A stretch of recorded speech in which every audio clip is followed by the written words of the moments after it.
né, nós contra eles, ela não faz isso com nenhum personagem. Não existe o herói e nem o vilão, né, desse romance. E aí o Dom Matias, ele acaba sendo essa figura que é de repressão, mas ao mesmo tempo também ele tem muitos conflitos pessoais, e a gente vê a partir da relação dele com a Maria Assunção. Aí não sei quem leu consegue entender que ele tinha uma relação muito conflituosa com a Maria Assunção, porque ele tinha desejo por ela, né? E ela era ainda uma criança, né? Tanto que quando ela vai embora, ele fala assim, que ela vai embora antes que eu me arrependa, né? Ele sentia ciúmes dela quando ela se aproximava de alguma outra pessoa, e ao mesmo tempo ele sentia um temor, um ódio contra a menina, né? Então ela abalava muito a estrutura do Dom Matias. Tem uma cena também, inclusive, que ele está sozinho à noite, pensando nela e tocando piano na igreja.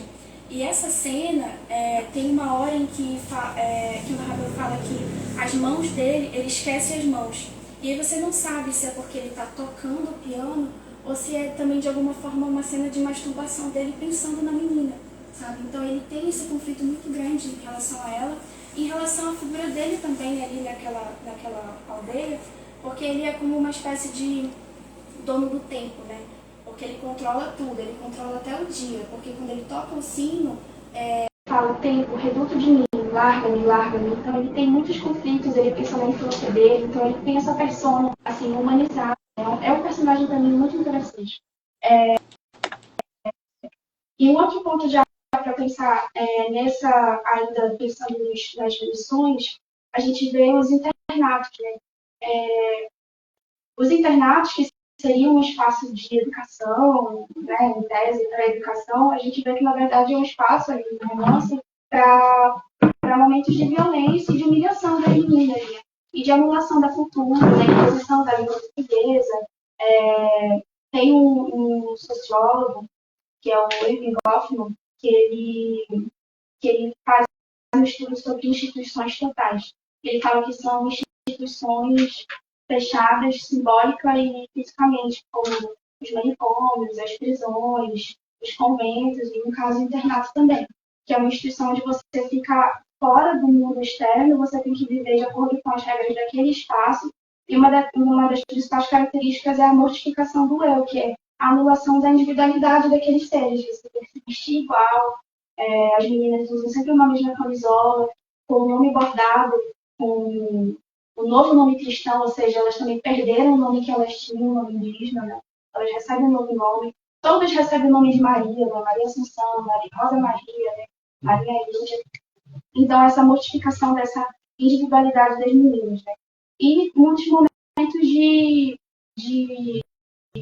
violência, né, contra elas. Por exemplo, tem uma cena em que a Rosa Maria faz xixi na cama e a irmã cuida do internato, fala para as meninas irem uma por uma lá para ver ela, e uma espécie de humilhação mesmo, um castigo, né?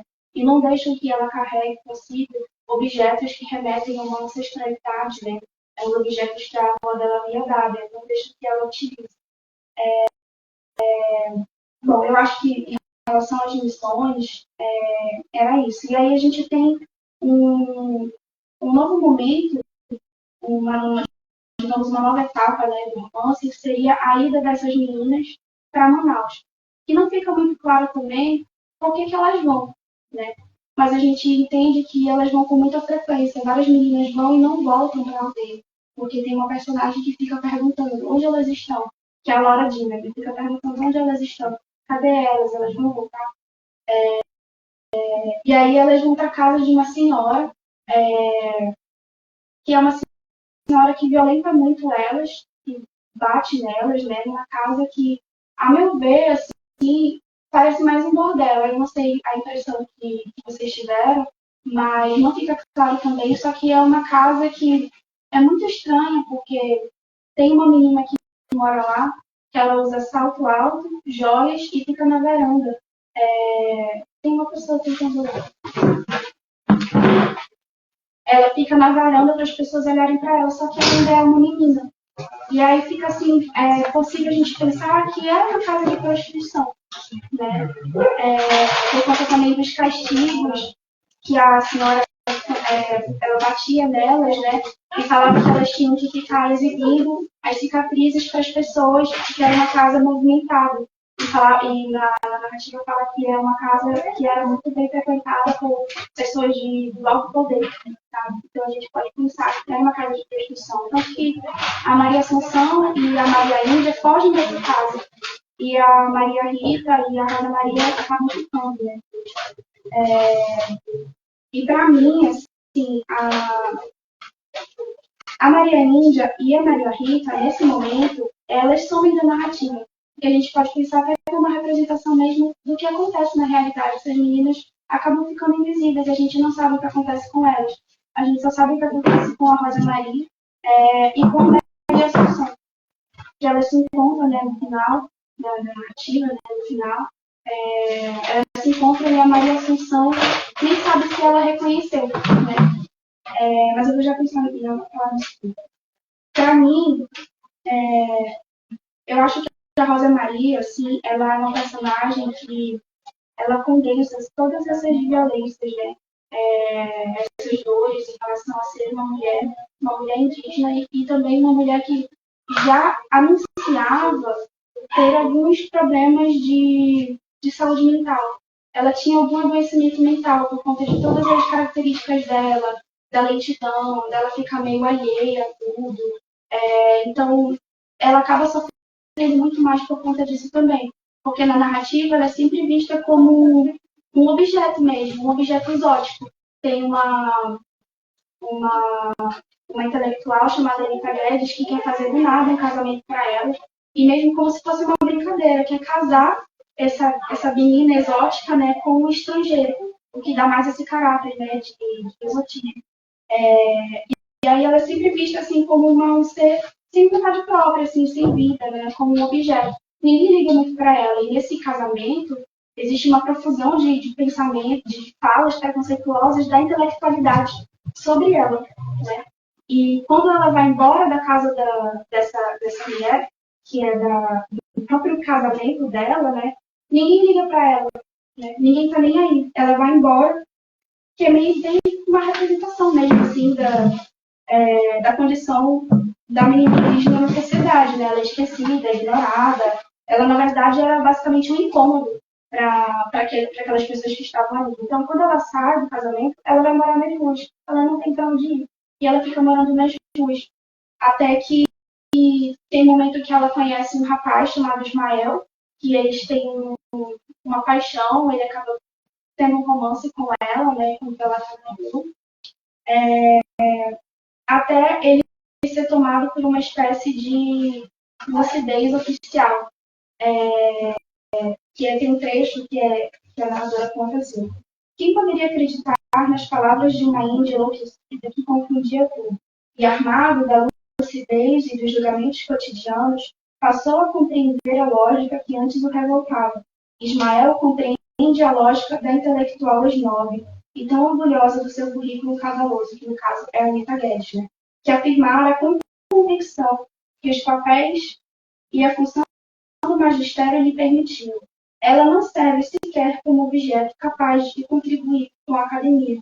Seu discurso não é coerente. Sim, Ismael agora compreende e sente-se seguro na sua lucidez oficial. E ele abandona ela quando ele percebe que ela está grávida. Né? E ele abandona. E aí tem recentemente eu escrevi um trabalho sobre a Rosa Maria, para o mestrado, e eu fiz uma relação isso que acontece com ela, com a dominação masculina, né, do Bourdieu, e também a necropolítica tropical do... Não sei se fala direito o nome dele, que é Peter Paul Feuerbach, que é um filósofo húngaro, que ele já mora aqui no Brasil há um tempo, né, e ele escreveu esse Necropolítica Tropical, falando sobre uma necropolítica cara ao nosso processo colonizatório. Né?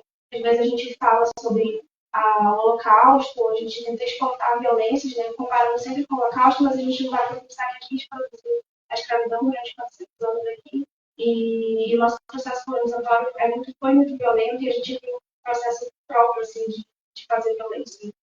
E aí, eu vou ler um trecho, né, da análise que fala sobre isso em relação a Rosa Maria. Não seria Rosa Maria a representação do sofrimento causado pela violência necropolítica abrasileirada, que humilha os povos originários, que deslegitima lutas, que não vê pessoas não brancas além da supervivência? Rosa Maria foi violentada, simbólica e fisicamente, e aí a gente pode pensar no dominação masculina do Bourdieu, né? Pela imposição da igreja, foi proibida de falar sua língua e viver a sua cultura, foi abandonada pelo Estado, menosprezada pela população e ainda pelo homem que em algum momento disse que amar e engravidar, mas que subitamente a descarta, como todos os outros já fizeram. E aí, nesse momento em que a Rosa Maria está nas ruas, ela já não usa mais nem roupa, ela está vestida com uma roupa, com um saco preto, né? Ela acaba encontrando com a Maria Assunção. E a Maria Assunção vê ela naquela situação e começa a falar com ela, né? Rosa Maria, né? Você me reconhece? E a Rosa Maria tá alheia, assim, é uma cena até bem triste, né? Mas é bonita que ela tá tentando pegar uma fumaça na igreja de São Sebastião, a fumaça de um cigarro, e ela dá uma espécie de sorriso meio tímido, assim, para Maria Assunção. E a Maria Assunção não sabe se ela reconheceu.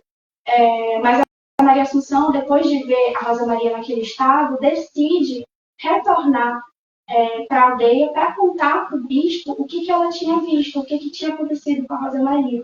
E aí é nesse momento que ela retorna, que ela também, isso não é narrado na obra, mas quando ela retorna, ela mata o Dom Matias.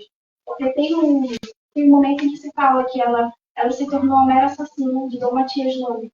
Mas esse momento não é narrado, né? No romance, ele só é mencionado.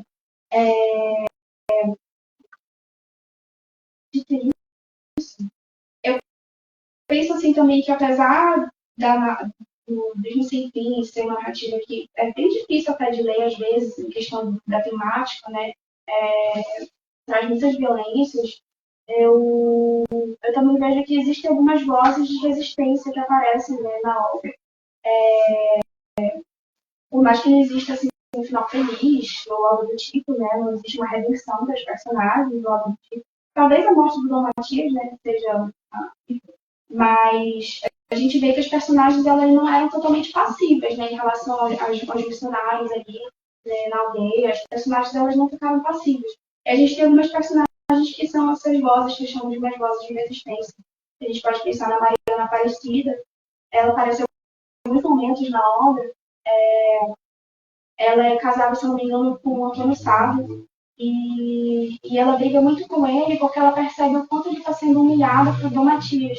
O Dom Matias, que quando ele já está meio senil, ele toca o sino de madrugada, o Antônio Sábio vai lá dizendo, não, já começou o dia, mesmo sendo de madrugada. Mas porque ele acredita piamente em tudo que o Dom Matias faz. E ela briga com ele e fala que odeia essa humilhação dele.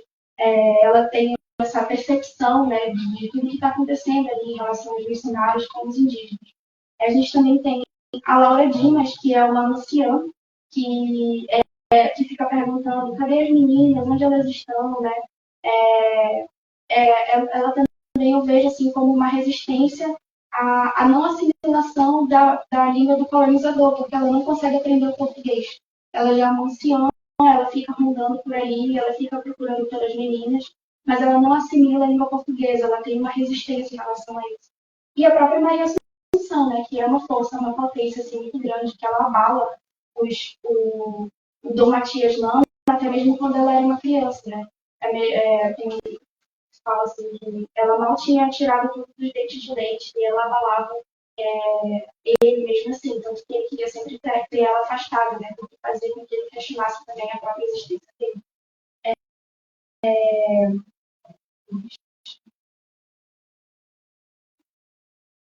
Tem um artigo da Regina Del Castanho, né, chamado Uma Voz ao Sol, Representação e Legitimidade da Narrativa Brasileira, que ela fala sobre o acesso a diversas vozes, né, na literatura. Que é uma discussão assim, até recente, né? E ela fala sobre a ausência na literatura, tanto em questão de personagens, quanto de autores, né, de grupos marginalizados. ela fala sobre a necessidade de representação desses múltiplos grupos sociais, né, na literatura. E aí, nesse artigo, ela faz uma análise de vários autores, né, que não cabe aqui falar, mas ela faz três perguntas assim, principais, que ela pergunta por que existe essa ausência, e a gente, assim, parece meio óbvio, né, que na verdade é um reflexo da sociedade, né, a falta desses grupos sociais na literatura é só um reflexo da sociedade, que eles também não são representados em outras esferas de poder, política, etc. Né? E ela perguntou o que se perde com isso. Se perde visões de mundo, quando você não tem essa literatura produzida por grupos que são inseridos nesses grupos sociais. E aí a mais difícil, talvez, de ser respondida é o que a gente pode fazer para tentar mudar isso. E aí ela fala que uma das coisas é a gente legitimar essas obras. É a gente fazer pesquisa sobre essas obras. É tipo, o que a gente está fazendo aqui agora, falando sobre a limite. Né? É a gente colocar ela a par com outros autores que são canônicos, como Graciliano, qualquer outro, e a gente também discutir de forma crítica a obra dela. Porque ela fala que o que se coloca, o que se coloca não é mais simplesmente o fato que a literatura fornece determinadas representações da realidade, porque autores que não são de grupos sociais marginalizados escreveram sobre grupos sociais marginalizados, né? Mas sim, essas representações não são representativas do conjunto das perspectivas sociais. Então, a necessidade de a gente ter essas vozes que são de grupos marginalizados escrevendo sobre isso. Porque uma pessoa que não viveu, não teve a vivência que a Veridias teve, não conseguiria escrever o Rio Sem Fim da forma como ele foi escrito. Né? Então, vocês querem falar alguma coisa? Sim, tem uma questão já. A gente pode abrir agora para... desde o começo, eu estava... Podia falar. Primeira pergunta que eu ia fazer para ti, mas já ainda para abrir essa discussão, né? O Edemir tem aí estudos, né, na área de colonialidade, né, bastante avançado aí no grupo de pesquisa do qual ele faz parte. Mas antes mesmo de entrar nesses temas, eu pergunto que vai mais no viés da literatura mesmo. E perguntar assim, o que você percebe em termos de inovação estilística na prosa veril. Eu percebo que eu vejo assim que, primeiro, ela fazer isso no âmbito de uma produção acadêmica já é uma inovação estilística. Sim. E a própria escrita dela, lendo o texto, eu vejo que é uma escrita, como você falou, entremeada, por vários cortes e recortes, tudo. E polifônica, e que vai trazer elementos, né, que não são elementos tão frequentes na literatura, assim, e que a gente poderia até dizer de inovadores. E eu acho que tem uma coisa interessante no final do texto dela, que ela não parece ter a preocupação de encerrar o texto. Né? Parece que termina com várias frentes em aberto e tudo, mas isso me parece algo extremamente intencional, né? Então, eu queria que você comentasse um pouco quais são as impressões assim, do estilo, das inovações que ela apresenta ali, ou até da maneira como ela pode dialogar com a literatura contemporânea, né, enquanto forma mesmo de escrita. Como você falou inicialmente, o próprio movimento dela de não escrever uma dissertação acadêmica e escrever uma obra literária em lugar desse discurso já é bastante ousado. E fico feliz que ela tenha sido aceita e tenha sido reconhecida, né, no momento ali da dissertação dela, da defesa dela, foi reconhecido. Né? Mas eu vejo na obra dela, assim, a forma como ela escreve, eu não lembro de ter lido outro autora, que escreva da forma como ela escreve, sobre essa mudança de tempo, que às vezes no mesmo período você tem vários tempos. Ela vai e volta com muita facilidade. E pensar que essa foi a primeira obra que ela escreveu, a primeira obra literária dela. Ela tem essa capacidade de conseguir condensar essa sensibilidade, que eu acho que é a grande questão aqui, é a sensibilidade dela de falar sobre os sujeitos indígenas, que foi a proposta dela inicialmente. Ela percebeu que da forma como ela queria fazer, inicialmente, não iria abarcar toda essa sensibilidade, toda essa singularidade desses seres, que são invisibilizados, que não têm voz, e ela utiliza a literatura para dar voz para essas pessoas. E é aquela coisa que o Steubart, né, fala que a língua é fascista, né, porque ela te obriga a dizer, e a única forma da gente burlar isso é através da literatura. E aí eu já trago uma outra questão para ti, né, que me ocorreu aqui pensando. Primeiro, eu queria que você comentasse algo que a gente estava comentando antes de iniciar, né, é justamente a trajetória da recepção das obras da Berenilde. Uhum. Né? E aí, como é que você associa, né, esse crescente interesse pela obra dela, principalmente o Sem Fim, a essa também emergência, né, dos temas decoloniais, identitários, né? Como é que isso tem se entrelaçado? Porque eu acho curioso assim, na trajetória dessa obra é justamente o fato que ela já estava lá há um bom tempo, né? Mas ela recupera uma relevância, né, a partir de certas iniciativas, né? E parece que hoje ela é uma obra fundamental para se compreender problemas que estão sendo discutidos agora. Né? Não que eles não existissem antes, mas agora que estão ganhando destaque. Né? Eu queria que você falasse um pouquinho também sobre esses elementos aí. Tá, sobre a recepção dela. A Berenilde, ela publicou, não falei, ela publicou essa obra em 98, e ela defendeu a dissertação em 95 e publicou como livro em 98. E ela só foi ser, digamos, lida e reconhecida, assim, em 2020, não, 2022, quando um jornalista faz uma matéria sobre ela na Folha de São Paulo. E aí, a partir daí, ela começa a... Ele escreve um artigo sobre ela também, o Rodrigo Simon, né? Ele escreve um artigo sobre ela, acho que é uma revista da BBC, e a partir daí ela começa a ser mais reconhecida, a ser chamada para dar entrevista, ela começa a ficar mais em alta, né? Tanto que ela foi convidada para publicar a segunda edição da obra dela pela Alfaguara, que é da Companhia das Letras. Que está para sair há muito tempo aí, mas não sei exatamente quando é que vai sair, porque eles estão assim, adiando, né, a data do lançamento, já era para ter saído, mas a gente sabe que vai sair em algum momento, né, a segunda edição do Livro Sem Fim, que a gente não encontra mais para comprar, porque quando ela publicou, ela disse que fez 3 mil exemplares, ela pagou, né, do bolso dela, e ela distribuía para as pessoas, ela disse que distribuía nos sebos, ela deixava na parada de ônibus, ela ia entregando assim para as pessoas com a pessoa. E a gente não sabe o que restou desses 3 mil exemplares nem hoje em dia. Eu ainda consegui comprar, né, alguns anos atrás, no estante virtual, mas hoje em dia se perdeu. E aí também tem um movimento aqui, tem o Rodrigo Simon, né, que fez um artigo sobre ela, que fez uma publicação na Folha de São Paulo sobre ela, mas aqui também ela começou a ser reconhecida quando o professor Alisson Leão, da UEA, começou a estudar a obra dela.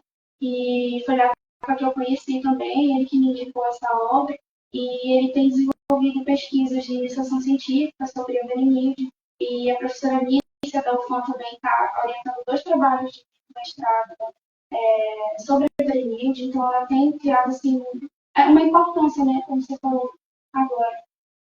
Eu não lembro qual era a outra pergunta. Eu perguntei sobre justamente como que você vê essa questão da retomada da obra dela, né, interesse e como essa obra é importante, né, para discutir esses problemas, né, que eu acho estão emergindo. Que é uma coisa bem contemporânea, assim, principalmente a gente fala sobre estudos pós-coloniais, né, a gente tem uma retomada desses autores, principalmente grupos marginalizados, eu acho que é uma coisa recente. E aí a gente retoma o artigo da Regina da Castanha, né, que ela fala sobre isso, né, que é um movimento recente, porque antes a gente tinha apenas grupos da elite, né, falando sobre grupos marginalizados, e quando falavam sobre eles, era de uma forma estereotipada, tanto que ela critica bastante o Rubem Fonseca, por exemplo, a forma como ele representa as pessoas pobres, as pessoas faveladas, né? E ela faz uma comparação quando a gente vê, por exemplo, autores como a Carolina Maria de Jesus, escrevendo sobre o que é ser favelado, né? Então, eu vejo que a gente tem um movimento de tentar procurar, hoje em dia a gente vê muito, eu vejo no mestrado, né, a tentativa da gente procurar obras de autores que estão nesses grupos sociais, para trazer uma representatividade, para a gente poder, nem a Regina também fala, né, para a gente ganhar visões de mundo, para a gente ter um acréscimo em relação a novas perspectivas de mundo, que só esses povos conseguiriam falar. Só um breve adendo aqui para comentar que a professora Renata Rolon informou aqui pelo Instagram que a previsão da nova edição para o segundo semestre de 2024. Ah, legal. Então, quem sabe no próximo semestre até a gente faz um outro legal. Leituras críticas aqui com texto em mãos e muita tal. gente está aguardando essa obra, muita gente está aguardando essa obra. E eu acho que quando sair esse ano vai ter muita pesquisa, muita coisa sobre ela. A professora disse também que aqui, no momento, né, segundo a autora, Nilde, né, está fazendo os ajustes, né, sugeridos pela editora. Né. Sabe que a obra, quando ela entra, né, no catálogo dessas editoras, né, de maior peso, assim, maior visibilidade, normalmente os editores sempre vão sugerindo, Sim. vão falando, tem alterações, modificações, né? É todo um processo mesmo, né, para ter essa obra publicada. Né? Mas você falou que também ela tem uma outra obra em andamento. Quando eu a conheci no ano passado, né, no evento da OEA, ela comentou que ela está escrevendo um segundo romance, um terceiro livro. Ela, além do Rio Fim, ela publicou em 2002 um livro de contos, que se chama Nona Maneira Como Aconteceu. E aí ela disse que está fazendo agora um outro romance. Ela até tinha me falado do título, mas eu não lembro. Eu também não sei se era provisório, né? Ela ainda estava escrevendo. Mas eu espero que saia também. Não sei se vai sair com a Alfaguara, ou pelo menos quando saiu do Rio Sem Fim, pela Alfaguara, ela ganhe mais notoriedade, né? E aí ela publica esse outro livro. Sim. E aí eu ia te perguntar também o seguinte, Lona, antes de abrir também para os colegas aí. Tá? É porque tem uma plateia boa aqui no Instagram, curiosa também. O que exatamente você está pesquisando na obra da Berenilde, na sua dissertação? Eu pesquiso violência e alteridade. E aí a minha pesquisa ela é voltada para... Ela é dividida falando sobre essa relação de poder entre os missionários salesianos e os povos indígenas, né? E no segundo momento falar sobre a questão de gênero, focar principalmente na Rosa Maria, né? Falar como ela sofre essas violências, né? Como uma mulher indígena. Certo. E aí, como é que seria essa questão o que você está debatendo exatamente nessa questão com os salesianos? Assim? Como assim? Qual é a problemática que você localizou, que você está discutindo ali? Aquilo que eu comentei aqui com vocês. A presença da Igreja Católica na Amazônia ela é muito forte. E ela tem uma premissa de salvação, de cuidado e tudo, mas a gente sabe que por detrás disso existe um pensamento teocêntrico muito grande, de não conseguir ver o outro, essa questão da alteridade, de não conseguir ver o outro, indígena, como um humano, como ele. Como se a única forma de você viver e ser salvo no mundo é você ser cristão, se convertendo ao cristianismo. Né? E aí a presença dos missionários, né, nas aldeias indígenas, ela acaba sendo responsável por etnocídios, né, por genocídios também. Na obra é falado como os missionários levaram a gripe para eles e como muitos indígenas morreram por conta dessas doenças levadas pelos missionários, que eles não tinham proteção, né, contra... não tinham os anticorpos. Então, como essa presença ela ainda é muito problemática e muito violenta mesmo porque anula toda a individualidade, toda a ancestralidade, né? Falava em algum momento no romance que eles destruíram não é no romance, mas no ensaio que a Beryl descreve, né, na apresentação dela, ela fala sobre como os missionários destruíam as casas, não lembro agora o nome, mas específicas de rito dos povos indígenas e construíam outras casas, né? Tinha essa questão da deposição da língua, né? O Dom Matias, ele viaja no interior, ele está estabelecido nessa comunidade, né? Mas ele também viaja para outros interiores para catequizar outros indígenas. E ele fica com raiva quando ele não sabe a língua, quando ele precisa que alguém traduza para ele, porque ele quer ter o domínio de tudo, né? Então é mais ou menos essa relação, essas relações de poder, né, de dominação mesmo dos funcionários sobrecarregados nas comunidades indígenas. E a própria Veronique passou por essa experiência, né? Sim, ela foi interna de internação esse ano, né? E ela viveu muito disso. Então tem muito dela, da experiência dela, está presente no Recife. Tanto que ela fala sobre, por exemplo, a Maria Rita, né? Que ela dedica a obra a ela, que é uma menina que realmente existiu e que se suicidou aos 17 anos, né? Quando estava em Lamarche. É uma história muito dura. E, se eu não me engano, a Veronique também fez pesquisas, né? Estudos, matérias sobre a expedição Caleri também. A expedição Caleri foi o doutorado dela. Sim, foi o doutorado, né? Foi o doutorado. Sim. Não sei se vocês já ouviram falar da expedição Caleri. Mas o Ana quiser falar um pouco pra gente. Aconteceu nos anos 60 e era assim, era um padre, né, que é o padre Caleri, que acho que é italiano. Ele foi numa expedição junto com outras 9 pessoas, no total eram 10 pessoas nessa expedição, para tentar pacificar os indígenas Almeria-Troari, onde estava passando a BR. Né? E a gente sabe que se pacificar, né, na verdade eles queriam tirar eles de lá, porque eles estavam atrapalhando a construção, né,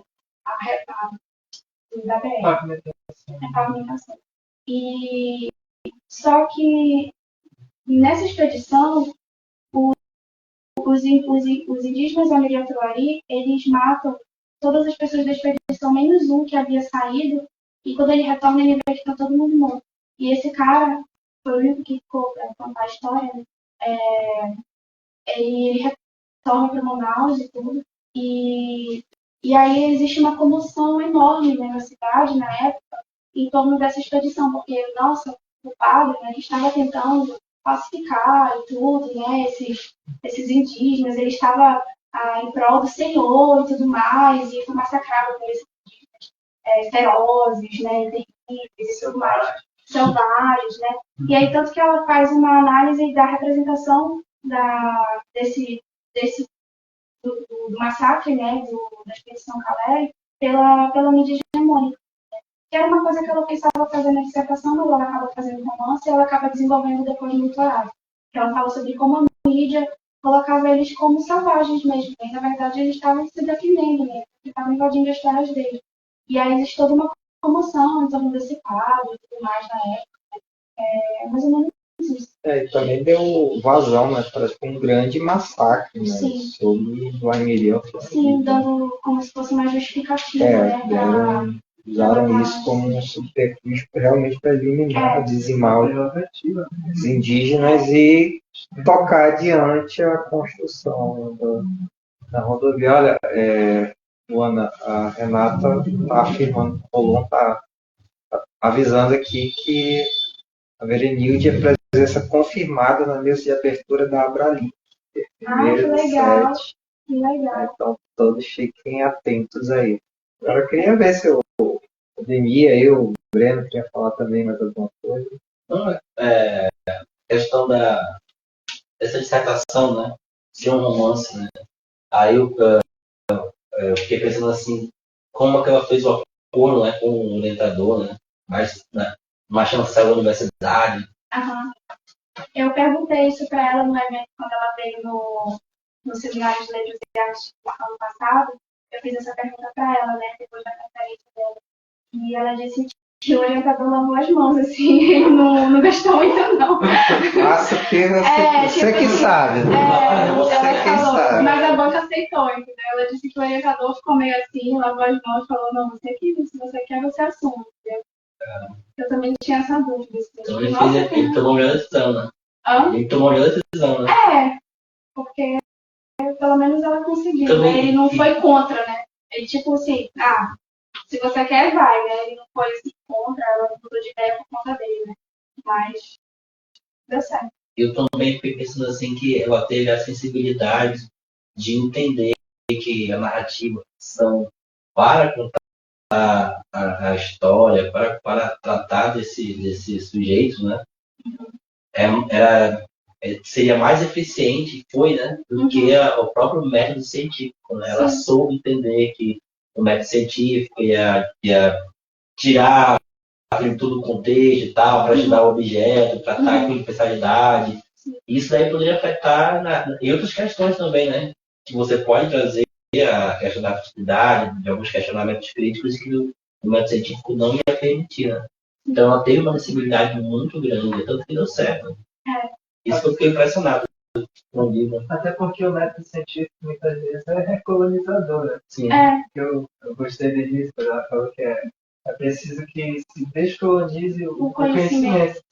Porque há muitas, por exemplo, eu já vi mesmo lá no normal superior, alguns professores reclamando que frequentemente as bancas, né, onde os indígenas defendem mestrado, doutorado, elas estão usando muita narrativa autobiográfica e tal.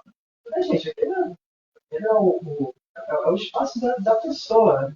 Porque o professor que fica lá questionando isso, ele não sabe o que é você crescer num espaço e para você ter uma formação intelectual, você tem que sair do seu espaço. Você ir para um outro espaço que não fala a sua língua, que não faz a acolhida necessária, que não lhe dá todos os meios materiais para você se sustentar na cidade grande, no caso de Manaus. Excelente, parabéns. Gostei muito. Por favor, me chame para assistir essa defesa. Tá, com certeza. Também eu fiquei pensando na fala da professora, trouxe, né, da professora Regina Castanha, né? Sim. Ela fala que se nós dermos voz a esses grupos que historicamente são excluídos, a gente vai abrir a possibilidade de visões de mundo, né? Eu concordo muito com isso. Inclusive, tem aquele livro, né, acho que é o Davi Copenau, né? A Queda do Céu, né? Eu ainda não li esse livro, mas está em casa na minha prefeiteira. Mas eu lendo as resenhas, as pessoas comentando, doutores e letrados, e ficando impressionado com a visão de mundo dele. Porque ele não escreve português, mas tem outra forma para ser. Assim, o crucial. Sim. E o pessoal é impressionado com a visão de mundo dele, a mitologia, a crença, a questão da construção estilística mesmo dos deuses, da mitologia. Então, realmente, isso eu acho isso muito interessante, muito válido, abrir esse leque de possibilidades, de visões de mundo, né? A gente poder experimentar várias sensações. E escreveram dois, né? Não lembro qual o nome. Espírito da Floresta. Nós temos aqui na Isso que você falou, né, sobre a narrativa, né? Narrativa autobiográfica, né? Que é uma tentativa de diminuir, né? A pesquisa. Você tenta classificar como uma coisa como se não fosse científica. Que é aquilo que a Grada Quilombo falavam que a pesquisa dela não era científica, porque ela era muito subjetiva. Mas o que não tem subjetividade, né? Qualquer pesquisa tem subjetividade. Né? E aí, só porque falava sobre racismo, ela falava de uma forma mais pessoal, tentavam dizer que a pesquisa dela não era científica. Mas é científica, entendeu? E aí tentou fazer essa, como você falou, né? Falar sobre narrativa autobiográfica. Assim, não, é uma pesquisa, é científica também. Né? Essas visões de mundo, elas fazem sentido também. A gente tem que abrir essas portas para essas narrativas, né? Na academia. Porque é a partir delas que a gente começa a enxergar desigualdades presentes. Né? Sim. Gabriela? Então, acho que é um ponto que eu achei interessante. Eu não vi o livro, né? Você falou do fato, sabe? é o risco, talvez, da comunidade. Né? Eu acho interessante que falou que a autora também escreveu a ditadura. Né? Sim. Mas o que eu acho interessante é que essa figura do padre representa um ditador, né? Porque lá ele fica até a hora que dia. Então, como se tivesse, as pessoas estivessem vivenciando mesmo uma ditadura, né? Também essa questão da identidade, que eu acho que é um ponto importante, também está representado nessa literatura contemporânea, né? É retirar essa identidade. Que era algo que a gente vê na história, né? A gente falou dos colonizadores chegando, mas que com a obra da Bíblia a gente percebe que ainda é algo muito presente, né? Essa questão dessa imposição que vai contra essa questão cultural mesmo, questão identitária de um povo, né? Eu acho que ela traz temas muito importantes que podem ser discutidos. Recentemente, ano passado, né, eu fui num congresso na Bahia e nesse congresso a maioria dos professores e dos pesquisadores eles eram do sul e do sudeste, né? E aí numa minha pesquisa, o que eu falar, sobre o que eu ia comunicar, né? E eu falei sobre que era sobre essas relações de poder dos missionários e os povos indígenas na luta da News. E aí uma das professoras, uma professora da USP já, conhecida, né, da área de italiano, ela começou a falar sobre um amigo dela, que é padre, que ele viaja no interior da Amazônia, nas comunidades mais distantes. Assim, ela começou a falar, ela estava querendo. Eu estava falando sobre o processo violento desse contato. E ela estava querendo falar assim: não, mas ele vai nas comunidades mais distantes, ele adora fazer isso, e não sei o que. Aí eu não quis, assim, brigar com ninguém, eu não gosto de fazer discussão.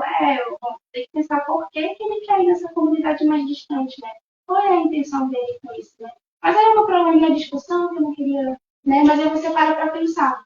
É uma professora universitária, é uma professora que deveria ter um conhecimento em relação a isso, deveria ter essa percepção, mas não tem.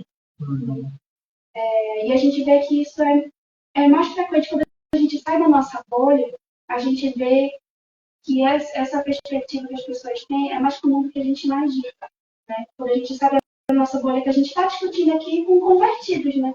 Minha orientadora fala isso, a gente está falando para convertidos, mas quando a gente vê, principalmente pessoas que vêm, mesmo sendo da área acadêmica, né, meio universitário, mas vêm de um espaço privilegiado, como o Sudeste, né, que não conseguem enxergar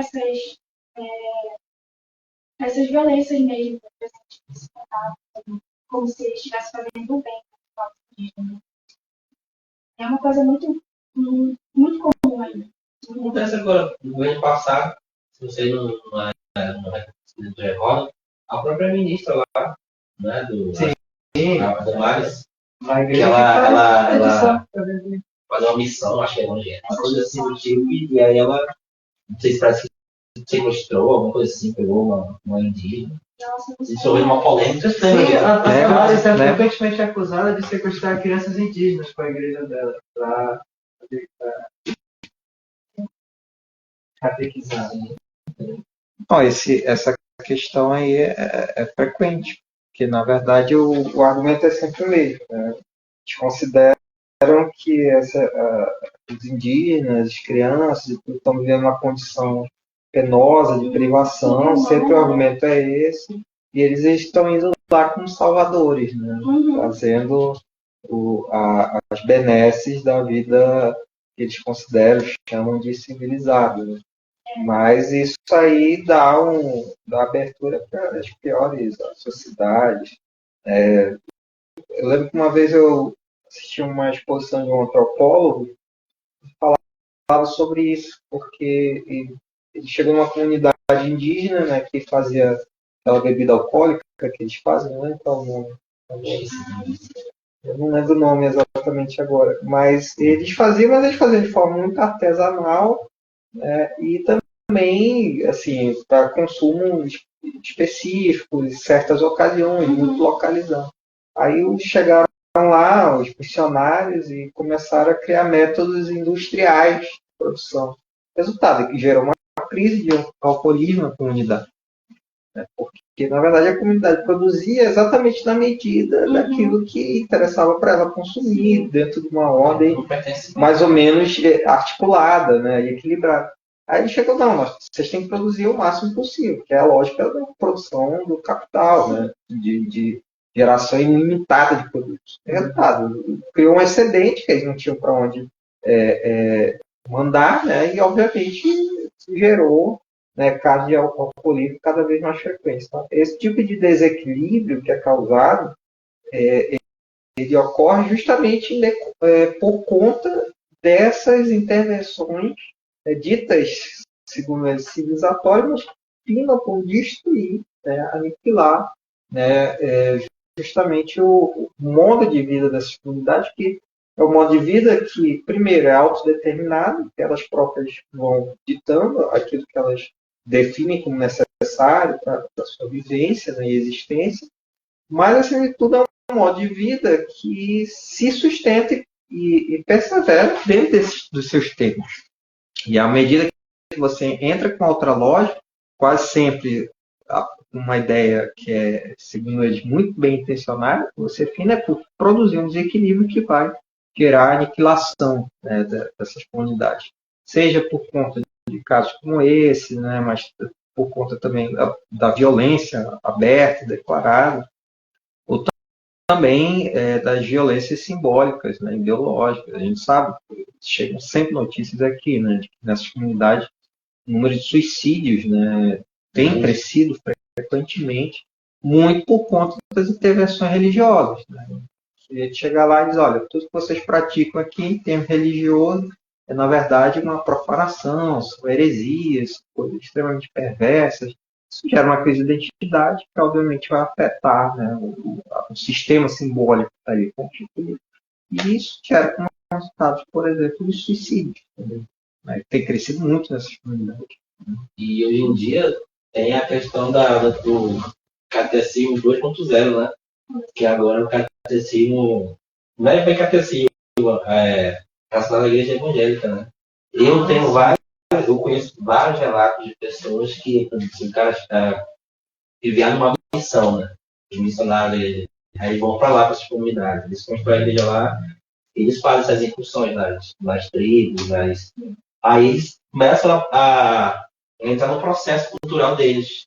Entram, aí, bebe isso daqui, bebe, vão lá, depois eles vão quebrando a mão por dentro do sistema, até tirar todos os costumes, as crenças e tornar eles realmente, aí não pode mais andar nu, tem que andar vestido, essa é a roupa, porque você andar nu, você vai despertar o pecado no seu próximo, não sei o que, e de repente uma aldeia ou o resquício, né, que está sobre uma etnia, de repente ela toda perdida devido a isso. Aí esse pensamento dessa professora universitária cai sobre outras pessoas. Não, mas eles estão lá porque os indígenas eles têm carência, eles são necessitados disso, daquilo, eles vão lá, eles oferecem as coisas, não sei o que.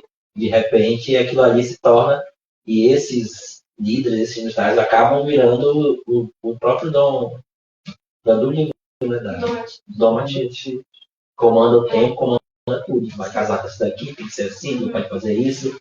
Não, tem que casar agora, não sei o que, isso aí não pode mais, e vira seu tempo, né? Sim. Tudo fica agregado também daquela igreja. Então, isso acontece muito, está acontecendo muito, inclusive. De relatos, tem que cumprir metas de tal, tem que. Vou te mandar. Geralmente ele manda um casal, né? Vocês têm que ir lá chegar e executar a missão. Tem que voltar, passar 6 meses, que é no relatório, tem que ter tido pelo menos alguma mexida aí naquele cotidiano. E você vê, que eu acho sempre interessante, né? Discutir desde Weber, né? Que a lógica desses grupos aí é sempre empresarial, né? Sim. Metas, objetivos, relatórios, programas, toda meta produtivista aplicada ao conteúdo ideológico. Né? E eu vejo essas coisas, eu lembro muito que um professor já falecido, né, lá da UFAM, uma vez falou pra gente, ele era italiano, aí ele disse ex-padre, né? Mas ele falou uma coisa muito interessante, assim. Ele disse, olha, nós falhamos no diálogo interético. Eu nunca esqueci dessa frase que ele falou. Nós não conseguimos simplesmente estabelecer os termos dessa conversa entre grupos étnicos. Né? No caso nosso, nós também somos um grupo étnico, embora a gente ache que nós sejamos simplesmente a sociedade e a civilização. Né? Nós somos um grupo étnico, no final das contas, e nós falhamos no diálogo com outros grupos étnicos. A gente nunca conseguiu estabelecer as condições ideais de diálogo. E isso é um problema assim, fundamental de base, né? E que tem consequências extremamente destrutivas e que também demonstram a relevância, né, de textos como o da Eremilde. Eu acredito, né, que seja um texto muito significativo também, por denunciar essas questões. Aí, Luana, te agradeço muito. Acho que foi uma conversa maravilhosa. Assim. O pessoal aqui interagiu bastante nas redes. Embora ainda acho mais importante ter a produção de presença. Mas a interação aqui também foi muito boa. O leitor aqui fica mais reagido, né? Foi mais reagido. Alguns não conseguiram vir, claro, né? Todo mundo consegue, Transmanós também às vezes não ajuda. Mas aí eu queria te passar também para fazer suas observações finais, dizer aí aquilo que você acha que ainda precisa para arrematar essa nossa discussão sobre o Rio Sem Fim de Erenilde Pereira. Eu queria terminar lendo um trecho do final do livro. Pode, sim. Que essa narradora, que é essa pesquisadora, né, ela meio que retoma, assim, no final, com uma voz mais presente, né? Eu, ele falando em primeira pessoa. E aí ela faz umas observações que eu acho bem interessantes.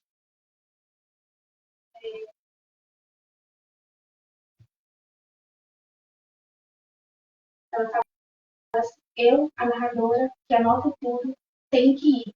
Entro no mundo onde a contemporaneidade exige mais pressa, e já me atrasei o suficiente. Entro no mundo apressado, onde desapercebido e continuamente se cospe no vestido lilás de Rosa Maria. Entro no mundo de volta, sistematicamente, encarar outros catarinhos, estes disfarçados, aplaudidos, impunes, e que jamais varrerão o chão de uma cela, ou cuidarão do frio dolorido de seus mortos. A mim já não importa o que poderão fazer com esta história. Tanto faz que façam com ela o que os índios, liderados por Loriano Navarro, bravamente fizeram naquela noite, quando transformaram em labaredas os livros dos missionários. Pouco importa, para isso também servem as histórias, a criar fogueiras. Aliás, estes detalhes de Maria Assunção e de Rosa Maria já serviram para ajudar a passar o tempo de alguns, que entre rodadas de cerveja, no calor consistente da Amazônia, divertiram-se folclorizando o que as duas viveram. Já serviu para ter subir no palco imitando as Marias dessa história. Gritou como Maria Assunção não fez na cela. Foi aplaudida, recebeu prêmios, virou manchete ovacionada de jornal. Esta história já serviu para aumentar o título de uma juíza. Maria Assunção foi um número a mais na lista de suas prisões. E tudo acontecia enquanto as duas literalmente agonizavam. Eu, a narradora, tenho que ir. Loriano Navarro continua madrugando com uma cadela ao lado. Antônio Sábio continua dirigindo o velho caminhão verde utilizado na Segunda Guerra Mundial. E os índios, inclusive seus netos e de Mariana Aparecida, gostam de passear na sua carroceria, agora um pouco destroçado. Um veículo tão cheio de histórias quanto aquele rio, perto de onde ele trafega. Antônio Sábio semanalmente leva Dom Matias para verificar a construção de novas igrejas. Agora se irmã Isabel entre eles. Também devo ir, agora, já não posso perder. Lá vem vindo a próxima embarcação. Preciso da velocidade primitiva capaz de sair de mim, a tempo de ainda me ver morrer. Tudo com um rápido, suspense e inesgotável suspiro, como os de Laura Dimas, que ainda continua lá.